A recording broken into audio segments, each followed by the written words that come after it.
कोनो लड़का से कहे आई गीत मार्केट में बड़ी वायरल बा, बड़ी ट्रेंडिंग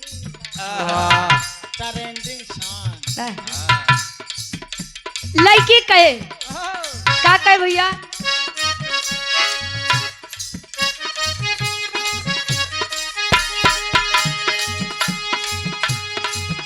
अरे लेके मोबाइल करी लाए समाई, लेके मोबाइल करे लाए समाए, लेके मोबाइल करे लाए समाई,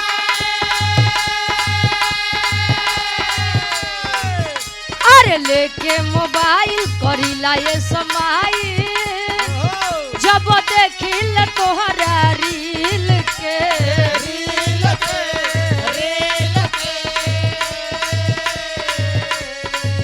जब देखिल तोहरा रील के, गईला जब से मिल के, गईला जब से मिल के, हम हो गईनी बिना दिल के, गईला जब से मिल के, हम हो गईनी बिना दिल के, गईला जब से मिल के, हम हो गईनी बिना दिल के, गईला जब से मिल के। अच्छा ही गाना गवा तो कितना है तो कहिए कि अच्छा अगर दिले न रही तो लोग जी है कैसे, दिल तो बोतल में भर चला गया। हम हो गई नहीं बिना दिल के मतलब जब से आप गए हैं। अच्छा समझे समझे कि अपन अपन नजरिया बा, चाहे प्रेमी प्रेमिका के बात लैला, अच्छा ये आत्मा रूपी दुल्हन और परमात्मा रूपी दुल्हन के वर्णन लैला। जब से आप गए हैं स्वामी, अच्छा मन बड़ा चंचल होता है, जल्दी भक्ति भाव में रमत नहीं है, लेकिन अगर रम ही जाए तो आसाराम साढ़ू हो जाए। वाह जी ऐसे कहाँ से आए हैं? वहीं से आया लड़की कहे है जवानी के दुनिया दीवानी बा, हर जवानी के दुनिया दीवानी बा, हर जवानी के दुनिया दीवानी बा, हमरा हुस्न पे झलकता पानी बा, हमरा हुस्न पे झलकाता पानी बा, हमरा वाह। हुस्न पे झलकाता पानी बा, है जवानी के दुनिया दीवानी बा, हमरा हुस्न पे झलकता पानी बा, काहे मटक मटक चला तारू,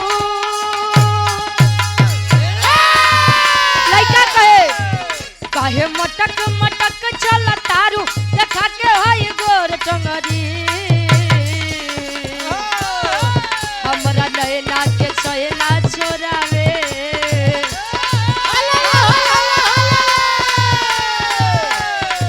हमरे नैना के चैना चोरावे, ए गोरी तोरी लाल भोगरी, हमरा नैना के चैना चोरावे, ए गोरी तो हलाल घाघरी, हमरा नैना के चैना चोरावे, ए गोरी तो हलाल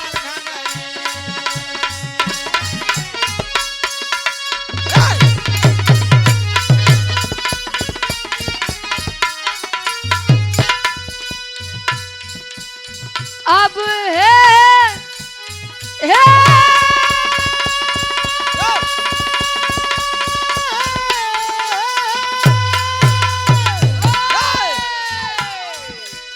ताये का दिन नदी के तीरे, अब जात रहली धीरे रे धीरे,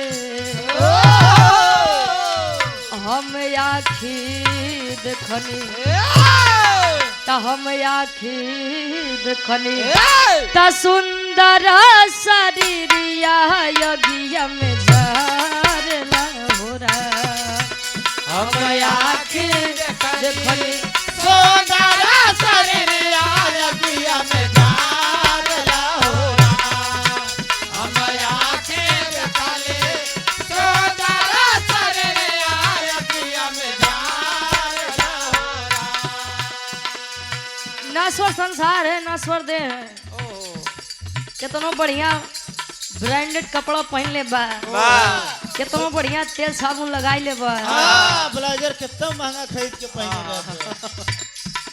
लेकिन जो दिन जाबा बाबा स्वार्थ का संसार है। ऐसा नहीं है कि हम बता रहे हैं तो हमारा स्वार्थ नहीं है, स्वार्थ क्या दुनिया है। बाबा अपने जब इस संसार को छोड़ के जाते हैं तो लोग इस स्वार्थ में रोते हैं कि अब वो नहीं है तो हमारा आगे का काम कैसे होगा। बाबा जब इस देह इस शरीर को जलाया जाता है तो लोग घड़ी देखते हैं कि अभी और कितना टाइम लगी। तो ये संसार है। एक नसीहत है आप लोगों के लिए, केहू के मैयत में आप लोग जाया चाहे मत जाया, लेकिन बेईमानन के मैयत में जरूर जाया। ये देखने के लिए कि आखिर जो पूरी जिंदगी वह बेईमानी से दलाली से जितना पैसा रुपया घर दुआर बनाए देखो कुछ लेके जात बा कि नहीं। यहाँ से कोई कुछ नहीं लेके जाएगा।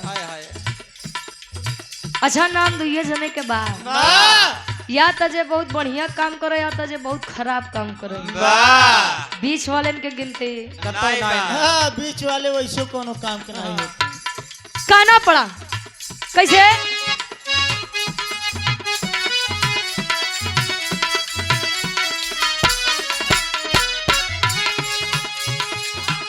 हित मीत जे भी जुटल एके मुँह सबेर कह।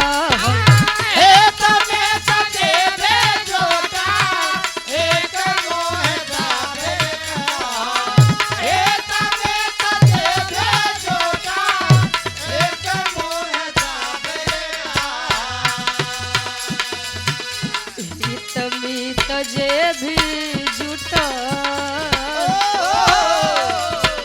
एके मुँह सबेर कहल। अब है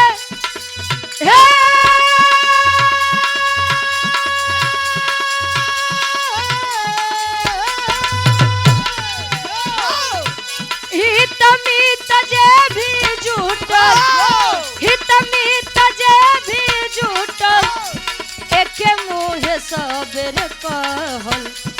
बेटा के मरले अरे बेटा के मरले तब बाबूजी के ना सरतनवा जारला होला। बेटा के मरे बाबूजी के नाम तनवा क्या बात है? बेटा के मरे बाबूजी के नाम तनवा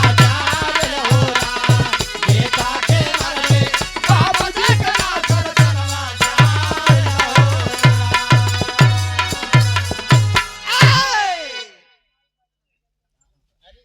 एक